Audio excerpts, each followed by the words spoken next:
This series is pretty interesting in how it presents itself.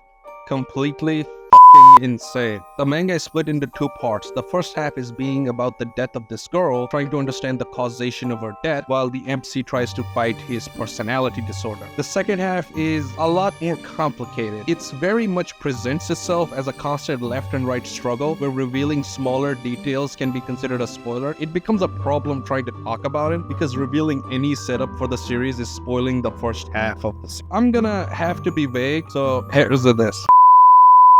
And whilst he also went, and the climax was fantastic.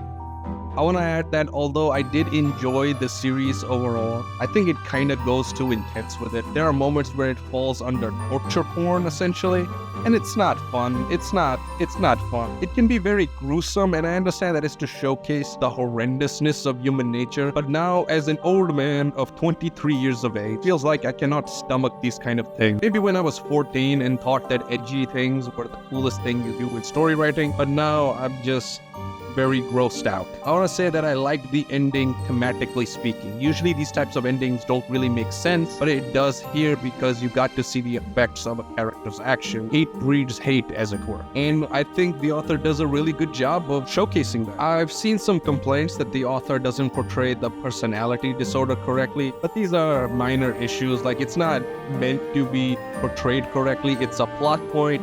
It needs to be consistent in regards of the story. And it does, and that's good enough. I have mixed feelings overall.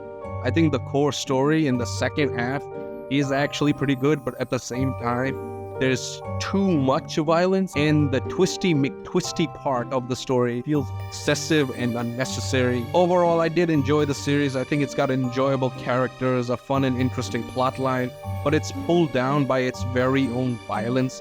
It has too much cruelty that human beings give each other, leaving a bad taste in your mouth. But I still quite enjoyed the series, and I think that's good enough. I'm gonna give it a 6 out of 10.